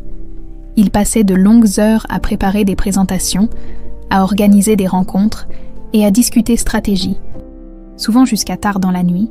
Toutefois, malgré leur engagement professionnel intense, Benoît et Mathilde faisaient désormais un effort conscient pour préserver des moments pour eux-mêmes. Ils instituèrent les soirées déconnectées, où ils éteignaient tous les appareils électroniques et se concentraient sur des activités ensemble, telles que cuisiner, lire ou simplement parler de leurs aspirations personnelles, loin des préoccupations du travail. Un soir, alors qu'ils dînaient chez eux dans la douce lueur des bougies, une conversation plus sérieuse émergea naturellement. Ils discutaient des récents développements au sein de l'entreprise lorsque Mathilde exprima une réflexion qui lui pesait sur le cœur. « Benoît, je sais que nous avons fait beaucoup pour l'entreprise et je suis fière de ce que nous accomplissons. Mais parfois, je me demande si tout cela ne nous prend pas trop. Je veux dire, est-ce que notre vie ne devient pas uniquement Caron et ses défis ?» Benoît la regarda, ses yeux reflétant une compréhension profonde. Il posa sa fourchette et prit sa main. « C'est vrai, Mathilde, et c'est quelque chose que je crains aussi. Je pense que nous avons besoin de trouver un équilibre encore meilleur. Peut-être devrions-nous envisager de prendre un peu de distance par rapport à certains aspects du travail, pour ne pas nous perdre nous-mêmes dans ce tourbillon ?» Mathilde acquiesça, reconnaissante de sa réceptivité. « Peut-être pourrions-nous commencer par déléguer davantage ?» suggéra-t-elle. « Nous avons des équipes compétentes qui peuvent prendre plus de responsabilités. Cela pourrait nous libérer du temps pour nous et pour réfléchir à notre avenir, pas seulement professionnel mais aussi personnel. » Benoît sourit, ses yeux pétillants d'amour. « Je suis d'accord. Et parlant de notre avenir personnel, ne penses-tu pas qu'il serait temps de planifier ce que nous avons repoussé depuis si longtemps ?» Mathilde le regarda, surprise et curieuse. « Tu veux dire, oui, notre mariage, Mathilde. Je pense qu'il est temps que nous fixions une date. Nous avons besoin de quelque chose de joyeux à anticiper, quelque chose qui est juste à propos de nous, pas de Caron. » Les yeux de Mathilde s'illuminèrent, toute trace de fatigue semblant s'évaporer. Elle se pencha vers Benoît, l'embrassant tendrement. « Ce serait merveilleux, » dit-elle. « Planifions notre avenir. » Notre propre avenir. Le reste de la soirée se passa dans une ambiance légère et joyeuse, les préparatifs de mariage devenant le nouveau sujet de conversation. Ils discutèrent lieu, date et même invités, chaque détail les rapprochant davantage et leur rappelant qu'au-delà de leur succès professionnel, c'était leur relation qui restait leur véritable réussite. Ce chapitre se clôt sur Benoît et Mathilde, assis sur leur balcon, regardant les étoiles, leurs mains entrelacées, un symbole de leur engagement renouvelé non seulement envers leurs ambitions, mais surtout l'un envers l'autre. Ils avaient traversé des tempêtes, certes, mais avaient aussi appris à naviguer ensemble, consolidant leur amour et leur partenariat jour après jour, prêts à affronter les nouveaux défis, forts de leur unité et de leur amour partagé. Les rayons de soleil printanier traversaient les voilages fins du salon de l'appartement que Mathilde et Benoît partageaient désormais. La pièce baignait dans une clarté douce, parfaite pour éclairer la montagne de cartons d'invitation qu'ils avaient entrepris de remplir depuis le petit matin. À mesure que la date du mariage approchait, le tumulte du quotidien se mêlait à une excitante fébrilité. Chaque soir, en rentrant du bureau, ils consacraient au moins 1 heure à finaliser les détails de la cérémonie, échanger sur la disposition des tables ou encore sur le choix des musiques qui rythmeraient la réception. Le mariage était prévu pour la fin du mois de juin, dans ce château historique niché au cœur de la Loire, un lieu empreint de charme et d'histoire qu'ils avaient découvert lors d'une escapade il y a quelques années. Ils avaient opté pour une cérémonie intime, souhaitant partager ce moment avec leurs familles respectives et quelques amis proches, plutôt que de s'encombrer d'une liste d'invités interminable dictée par les exigences mondaines. Ce choix, toutefois, n'avait pas été sans provoquer quelques remous du côté de la famille Caron. Habitué aux grandes réceptions officielles, mais Benoît était resté inflexible. Ce mariage devait refléter leur couple, et non les conventions sociales. Assise sur le canapé, Mathilde écrivait à la main un petit mot personnalisé pour chaque invitation, expliquant brièvement le programme et l'esprit de la cérémonie. Benoît, de son côté, s'occupait de vérifier la liste d'adresses, la réactualisant en fonction des retours qu'ils avaient reçus. Régulièrement, leurs regards se croisaient et un sourire complice apparaissait sur leur visage. Malgré les heures tardives au bureau, malgré les défis de l'entreprise, ils se sentaient profondément heureux. Pourtant, à l'horizon, un nuage se dessinait déjà. L'arrivée de Marc, le frère cadet de Benoît, qui venait d'être nommé à la tête d'une filiale étrangère du groupe Caron. Bien que cette promotion eût été saluée par la direction et par Georges Caron lui-même, la relation entre Benoît et Marc restait teintée de non-dits et de rivalités passées. Marc avait longtemps fui l'univers familial, préférant mener une vie plus discrète loin de Paris. Son retour, coïncidant avec les préparatifs du mariage, promettait d'apporter son lot d'émotions complexes. Un après-midi, alors que Mathilde terminait une réunion importante au siège de l'entreprise, elle reçut un message de Benoît. « Marc vient d'arriver à Paris, je l'emmène dîner ce soir pour qu'on discute. Pourrais-tu nous rejoindre plus tard ?» À la lecture de ces mots, elle ressentit un léger pincement au cœur.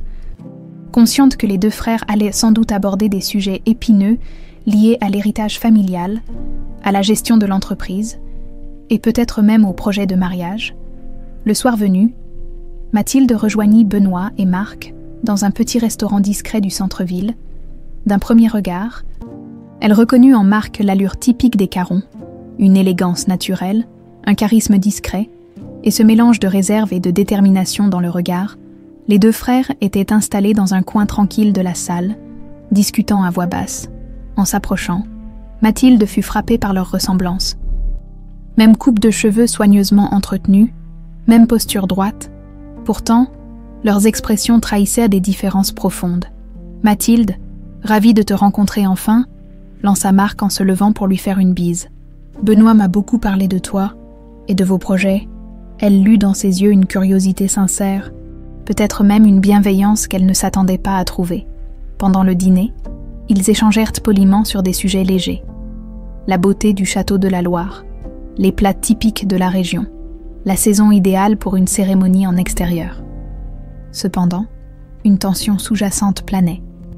Elle venait du fait que Marc, bien que nouvellement promu, connaissait peu l'ampleur des changements opérés par Mathilde et Benoît au sein du groupe Caron. Il s'interrogeait sur l'avenir de l'entreprise, cherchant peut-être à jauger la légitimité de ce nouveau modèle qui misait sur la durabilité et l'innovation plutôt que sur la pure tradition. Je suppose que Père t'a déjà parlé de nos initiatives en matière de développement durable, lança Benoît à Marc, tout en évitant de croiser le regard de Mathilde, comme s'il redoutait qu'elle prenne cette discussion pour une attaque personnelle. En effet, il m'a fait un bref résumé. J'ai entendu dire que vos efforts commençaient à porter leurs fruits, répondit Marc. J'imagine que tu me montreras tout cela lors de ma visite au siège. Benoît hocha la tête, un peu crispé. Mathilde, sentant la gêne, décida de prendre la parole. Je serai heureuse de te faire visiter nos nouvelles installations et de t'expliquer les projets sur lesquels nous travaillons. Tu verras, il ne s'agit pas seulement d'écologie, mais vraiment d'une opportunité pour redéfinir l'image de Caron à long terme. Marc acquiesça, puis esquissa un sourire sincère. « J'ai hâte de voir ça. J'avoue avoir suivi tout cela de loin. Ma promotion était inattendue. Mais si je dois représenter la famille à l'étranger, autant comprendre les changements qui s'opèrent ici, à la source. » Le dîner se termina sur une note cordiale. Mais Mathilde pressentait qu'il faudrait encore du temps et de la diplomatie pour que Marc devienne un allié solide. En quittant le restaurant, elle sentit la main de Benoît se glisser dans la sienne. « Merci d'avoir été là », murmura-t-il. « Je sais que ce n'était pas évident. »« C'est normal », répondit-elle, lui souriant tendrement. « Nous sommes une famille, après tout, ou nous allons le devenir très bientôt. » Le lendemain, de retour au bureau, Mathilde se replongea dans les préparatifs de son mariage et les projets de l'entreprise. Veillant avec Benoît à déléguer davantage de tâches pour libérer du temps pour la cérémonie à venir, les équipes semblaient plus soudées, galvanisées par les récents succès et l'approche de ce mariage qui, d'une certaine manière, symbolisait le renouveau de la famille Caron. Même Georges, souvent distant, passait régulièrement voir Mathilde pour discuter de détails pratiques liés à la fête, un après-midi, alors qu'elle revérifiait la liste des invités. Mathilde reçut un coup de téléphone de l'organisateur de l'événement au Château de la Loire. Quelques imprévus logistiques s'étaient survenus, l'un des traiteurs potentiels s'était désisté, et un problème d'approvisionnement en fleurs locales risquait de menacer le thème éco-responsable qu'elle tenait à respecter pour la décoration florale. Légèrement stressée, elle sentit cependant une détermination nouvelle l'envahir. Après tout, gérer les imprévus était devenu son quotidien, aussi bien dans le cadre des projets de développement durable que dans la préparation de la cérémonie. Elle contacta immédiatement un autre fournisseur recommandé par un ami, expliqua son cahier des charges et s'assura qu'il pouvait respecter les délais. Pour les fleurs, elle eut l'idée de contacter une petite coopérative agricole voisine du château, spécialisée dans la culture de plantes sauvages et de variétés anciennes. Le responsable, enchanté de contribuer à un mariage local, confirma rapidement qu'il pouvait s'occuper d'une grande partie de la décoration, tout en respectant des pratiques durables. Quelques heures plus tard, tout était déjà réglé. Mathilde sourit en pensant à combien ces défis la stimulaient finalement. Elle aimait résoudre les problèmes, trouver des solutions créatives et surtout, préserver une cohérence avec les valeurs qui l'avaient poussée à rejoindre la famille Caron sur la voie de l'innovation responsable. Le soir venu, elle relata ses péripéties à Benoît autour d'un simple dîner à la maison, ponctué de rires et de projets pour le week-end suivant. Ils évoquèrent le planning de la cérémonie, la disposition des tables, l'ordre des discours et la musique pour la première danse. Mathilde, en observant le visage radieux de Benoît, éclairé par la lumière tamisée de leur salon, ressentit une profonde gratitude pour le chemin parcouru. De ce mariage né d'une contrainte initiale, la clause héritée de l'arrière-grand-père, était née une histoire d'amour sincère, soutenue par un désir commun de construire un avenir harmonieux, tant pour eux deux que pour l'entreprise familiale. Avant d'aller se coucher, Benoît prit la main de Mathilde et l'emmena sur leur balcon, depuis lequel on distinguait les lumières de la ville. Il lui rappela, la voix pleine d'émotion, à quel point il était fier de tout ce qu'elle avait accompli, et à quel point il l'aimait. Elle se blottit contre lui, son cœur battant à l'unisson avec le sien, contemplant les étoiles qui parsemaient le ciel nocturne. Dans quelques semaines, ils échangeraient de leurs vœux dans ce château de la Loire, scellant officiellement leur union. Mais déjà, dans l'intimité de ce moment suspendu, ils se sentaient unis de la manière la plus authentique qui soit. Un amour forgé par les épreuves, la persévérance et la foi en des valeurs communes. Et tandis que le silence de la nuit les enveloppait, Mathilde et Benoît se promirent, sans un mot, de chérir chaque instant à venir et de continuer à faire fleurir, dans leur vie comme dans leur entreprise, la graine de l'idéalisme qui les avait réunis. Le mois de juin arriva, apportant avec lui une douce chaleur estivale et une frénésie accrue autour des préparatifs du mariage. Mathilde et Benoît jonglaient habilement entre leurs responsabilités professionnelles et les derniers détails de la cérémonie, maintenant programmée pour se tenir dans moins de 3 semaines. Les cartons d'invitation étaient repartis, les confirmations des invités affluaient, et les divers prestataires confirmaient que tout serait prêt à temps. Cependant, alors que le couple semblait avoir trouvé un équilibre dans cette période effervescente, une tension inattendue surgit au sein de la famille Caron, menaçant de perturber leur harmonie. Un matin, alors que Mathilde travaillait sur un rapport pour le département de développement durable, Benoît fit irruption dans son bureau, visiblement agité. Il tenait dans sa main un dossier épais, qu'il jeta sur le bureau de Mathilde. « C'est de Marc, dit-il, sa voix lourde de frustration. Il a soumis une proposition pour réorganiser plusieurs filiales internationales, mais cela inclut la réduction des budgets alloués aux initiatives durables. » Mathilde fronça les sourcils en feuilletant rapidement les documents. Les chiffres et les graphiques étaient clairs. Marc avait identifié des économies potentielles qui découleraient de la réduction des projets liés à la durabilité dans certaines régions. Bien que la proposition ne concernât pas directement les initiatives de Mathilde, elle reflétait une philosophie contraire à tout ce qu'elle et Benoît avaient travaillé à construire au sein de l'entreprise. « Cela va à l'encontre de tout ce que nous avons défendu », murmura-t-elle, le regard rivé sur les pages. « Pourquoi Marc ferait-il cela ? Il semblait pourtant comprendre l'importance de nos projets. Je pense qu'il essaie de consolider son influence en tant que nouveau directeur international, » répondit Benoît, visiblement amer. « Il veut montrer qu'il peut apporter des résultats rapides pour plaire à père et aux actionnaires les plus conservateurs, mais cela risque de créer une scission dans notre vision pour l'entreprise. » Mathilde hocha lentement la tête, son esprit s'activant déjà pour envisager une réponse. Elle savait que cette proposition de Marc ne pouvait être ignorée. Si elle était approuvée par Georges ou par le conseil, cela risquait de miner leurs efforts et de freiner l'élan positif qu'ils avaient réussi à instaurer. « Nous devons agir rapidement, » dit-elle enfin. « Il faut organiser une réunion avec ton père et les principaux responsables avant que cela ne prenne de l'ampleur. » Benoît acquiesça, déjà en train de composer un message pour convoquer une rencontre d'urgence, une confrontation nécessaire 2 jours plus tard. Une réunion exceptionnelle se tint dans la salle de conseil, avec Georges à la tête de la table, Benoît et Marc de chaque côté, et Mathilde assise près de son fiancé, prête à intervenir. Marc, vêtu de manière impeccable, affichait une confiance inébranlable, tandis que Benoît paraissait tendu mais déterminé. Georges, quant à lui, observait ses fils avec un mélange de fierté et de fatigue, conscient que cette confrontation serait inévitable à mesure que les rôles de chacun évoluaient au sein de l'entreprise. « Marc, » commença Georges, « explique-nous les raisons de cette proposition. J'ai parcouru les grandes lignes, mais je veux entendre ton raisonnement. » Marc prit la parole avec assurance, exposant les bénéfices financiers attendus de son plan, insistant sur la nécessité de rationaliser les budgets pour maintenir la compétitivité des filiales à l'international. Il parla de marge, de rendement et d'efficacité. Mais ces arguments, bien que solides d'un point de vue financier, manquaient de profondeur sur les aspects sociaux et environnementaux. Lorsque ce fut au tour de Mathilde et Benoît de répondre, ils le firent de manière coordonnée, comme s'ils avaient répété chaque mot.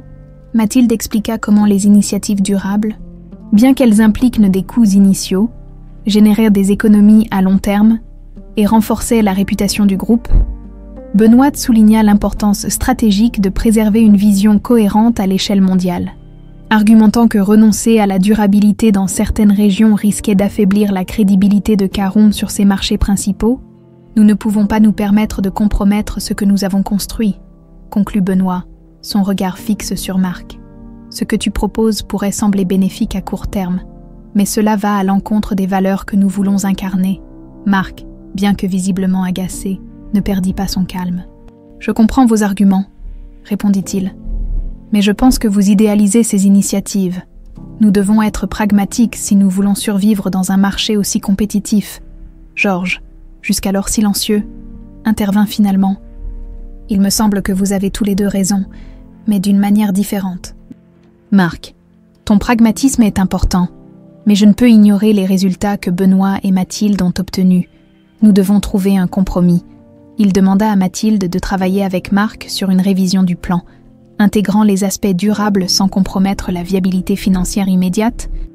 Bien que la situation ne soit pas complètement réglée, Mathilde et Benoît considérèrent cette décision comme une victoire temporaire, un mariage à l'horizon malgré les tensions persistantes.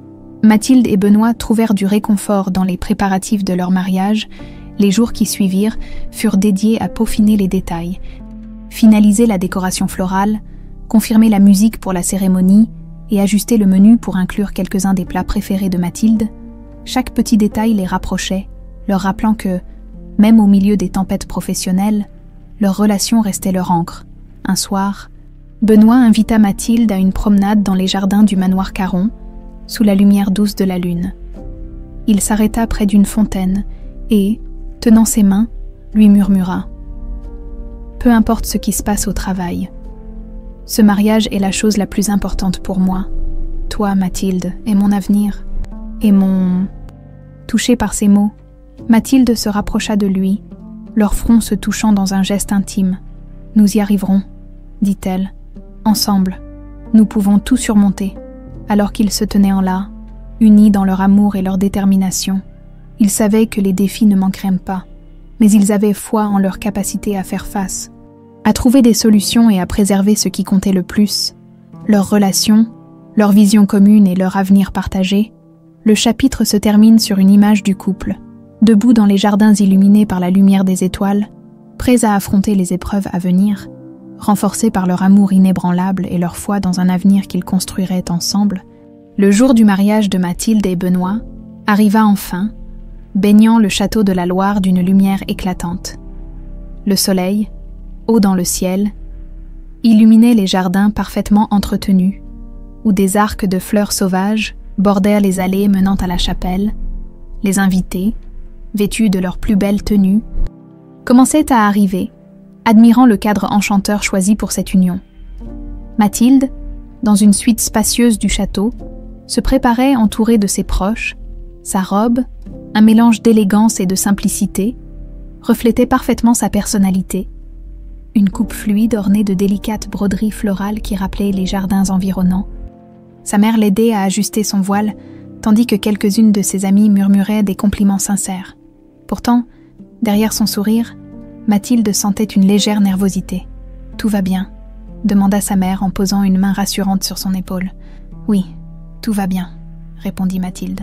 Son regard se perdant un instant dans le miroir. « C'est juste un grand jour, pas seulement pour moi, mais pour nous deux. » Dans une autre aile du château, Benoît se préparait avec ses témoins, bien que détendu en apparence. Il ne pouvait cacher une certaine émotion, sa cravate soigneusement nouée. Il se tenait devant une fenêtre. Observant les invités qui prenaient une place, Marc entra dans la pièce, vêtu d'un costume impeccable. « Prêt à devenir un homme marié ?» demanda Marc avec un sourire en coin. Benoît se tourna vers lui, amusé mais sérieux. « Plus que prêt, mais ce mariage, Marc, ce n'est pas juste un événement. C'est une nouvelle étape pour nous tous. Toi inclus. » Marc hocha la tête, visiblement touché par les paroles de son frère. « Je sais, Benoît, et même si nous avons eu nos désaccords, je suis fier de ce que tu as construit avec Mathilde. Aujourd'hui, je suis là pour te soutenir. » Les cloches de la chapelle résonnèrent soudainement, signalant que le moment était venu. Benoît prit une profonde inspiration et se dirigea vers les jardins, accompagné de Marc et de son père. L'émotion de la cérémonie les invités se levèrent, lorsque Mathilde apparut au bras de son père, marchant lentement dans l'allée bordée de fleurs. Chaque pas semblait suspendu dans le temps, son sourire radieux éclairant les visages de l'assemblée. Benoît, debout près de l'autel, ne pouvait détacher son regard d'elle. Lorsque Mathilde arriva à ses côtés, elle lui murmura doucement « Tu es magnifique », Benoît répondit d'un sourire, incapable de formuler une réponse tant l'émotion l'envahissait. La cérémonie fut simple mais profondément significative. Le prêtre, un homme âgé avec une voix chaleureuse, parla de l'amour comme d'un partenariat fondé sur la confiance, le respect et la capacité à traverser ensemble les épreuves, les vœux échangés par Mathilde. Et Benoît était homme sincère et empreint d'une émotion palpable. « Je te promets de toujours te soutenir, de croire en nous et de marcher à tes côtés, dans les bons comme dans les mauvais moments, » dit Benoît, sa voix tremblante d'émotion. « Et je te promets de garder notre amour au centre de tout, de te rappeler chaque jour à quel point tu comptes pour moi et de construire avec toi un avenir plein de sens. » répondit Mathilde, les yeux brillants de larmes. Lorsque l'échange des alliances fut terminé, le prêtre les déclara mari et femme, les applaudissements et les acclamations résonnèrent dans la chapelle, marquant le début d'un nouveau chapitre pour le couple. Après la cérémonie, les invités se rassemblèrent dans les jardins pour une réception en plein air. Des tables décorées de fleurs sauvages et de bougies étaient disposées sous des guirlandes lumineuses. Le menu, élaboré à partir de produits locaux et de saison, ravit les convives, qui ne tarirent pas d'éloges sur l'atmosphère chaleureuse et élégante de l'événement. Benoît et Mathilde, main dans la main, passèrent de table en table, partageant des rires et des moments de complicité avec leurs proches, Georges, habituellement réservé, fit un discours émouvant, rappelant l'importance de la famille et saluant le courage de Mathilde et Benoît d'avoir suivi leur propre voie malgré les obstacles. « Ce mariage, dit-il en levant son verre, est la preuve que l'amour et la vision commune peuvent transcender les défis les plus complexes. À Mathilde et Benoît, et à tout ce qu'ils accompliront ensemble, Marc, prenant la parole après son père, fit également un geste inattendu. Je tiens à dire que, malgré nos différences, Benoît et Mathilde m'ont inspiré. Leur détermination et leur union m'ont fait réfléchir sur ma propre place dans cette famille. Je suis fière d'être ici aujourd'hui, et je vous souhaite à tous les deux tout le bonheur du monde. » Ces paroles touchèrent profondément Mathilde, qui vit en elle un signe de réconciliation entre les frères. La soirée se termina par une danse sous les étoiles. Benoît et Mathilde, au centre de la piste, semblaient perdus dans leur propre monde, unis par une harmonie parfaite. Les invités les regardaient avec admiration, conscients qu'ils assistaient à bien plus qu'un simple mariage. C'était l'union de deux âmes déterminées à construire ensemble un avenir fondé sur l'amour, le respect et la résilience.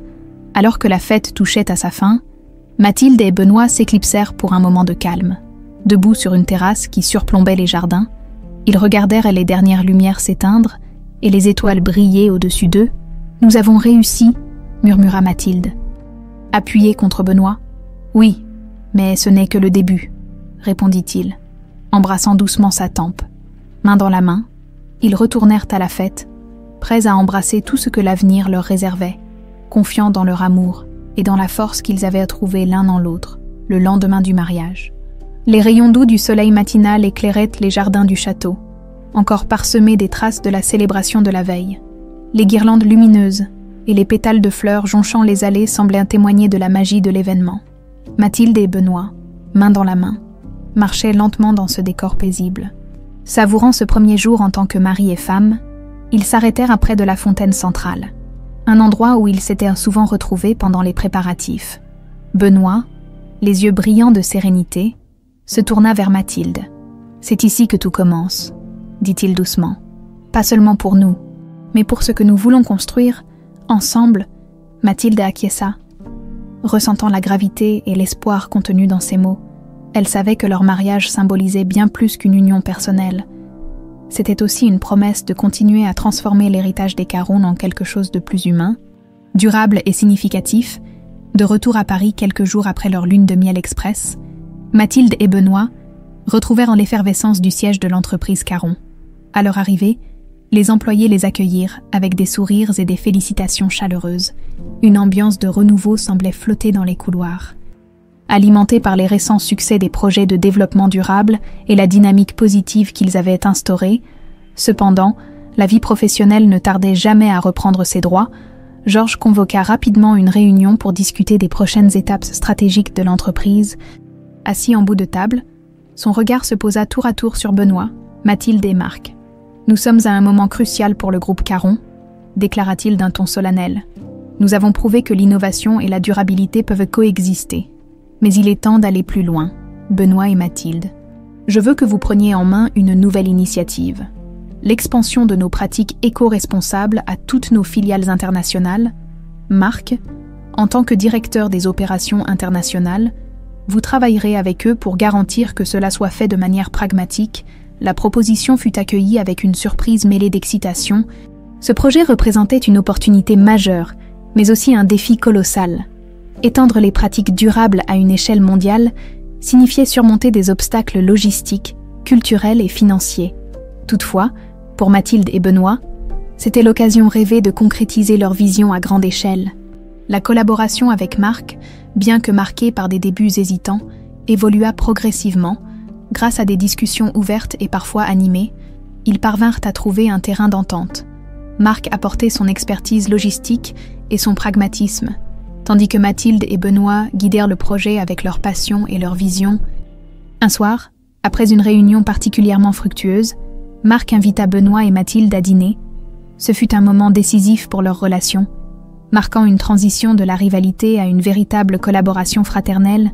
« Je dois admettre que j'avais des doutes sur votre approche, mais je vois maintenant que vous avez raison de croire en cette direction. » Avoua Marc en levant son verre, et je suis fière de faire partie de cette transformation. » Ces paroles sincères touchèrent profondément Mathilde et Benoît, consolidant leur lien avec Marc et renforçant leur conviction que même les relations les plus complexes pouvaient évoluer positivement avec le temps. Les projets de Mathilde et Benoît transformèrent l'entreprise Caron en un modèle de durabilité dans le secteur. Les filiales internationales adoptèrent progressivement des pratiques respectueuses de l'environnement, attirant l'attention de partenaires et de médias du monde entier. L'entreprise devint un exemple de leadership éthique, prouvant qu'il était possible de concilier performance économique et responsabilité sociale, mais au-delà des succès professionnels, c'est leur vie personnelle qui représentait leur plus grande réussite. Leur mariage continuait de prospérer, soutenu par une communication sincère et une volonté partagée de préserver leur équilibre. Ils trouvèrent du temps pour voyager, pour se retrouver loin des exigences de l'entreprise, et pour envisager un avenir où leur famille pourrait grandir. Un jour, alors qu'ils se promenaient dans un parc près de chez eux, Mathilde s'arrêta soudainement et se tourna vers Benoît, un sourire mystérieux sur le visage. « J'ai quelque chose à te dire » murmura-t-elle. Benoît fronça les sourcils, intrigué. « Tout va bien. » Elle prit sa main et la posa doucement sur son ventre. « Oui, tout va très bien. Tu vas être papa. » Un mélange de surprise et de joie illumina le visage de Benoît. Il la serra dans ses bras. Submergée par l'émotion, « Mathilde, c'est merveilleux. Tu viens de rendre ma vie encore plus parfaite. » Quelques mois plus tard, lors d'une réunion familiale dans la demeure des Caron, Mathilde et Benoît annoncèrent la nouvelle à Georges, Marc et le reste de la famille. Ce fut un moment de célébration, marquant non seulement l'arrivée imminente d'un nouvel héritier, mais aussi l'évolution de la famille Caron en une unité plus soudée et plus visionnaire. Georges, ému, prit la parole. « Je suis fier de vous tous les deux. Vous avez non seulement préservé l'héritage de notre famille, mais vous l'avez enrichi de valeurs qui comptent vraiment. Cet enfant, notre futur, héritera d'un monde que vous contribuez à rendre meilleur. » Le chapitre se termine sur une scène lumineuse. Mathilde et Benoît, entourés de leur famille, contemplant l'avenir avec une profonde gratitude. Leur parcours, parsemé d'épreuves et de victoires, les avait transformés et unis de manière indéfectible. Ils étaient prêts à accueillir tout ce que la vie leur réservait, confiants dans la force de leur amour et dans la vision qu'ils avaient bâtie ensemble.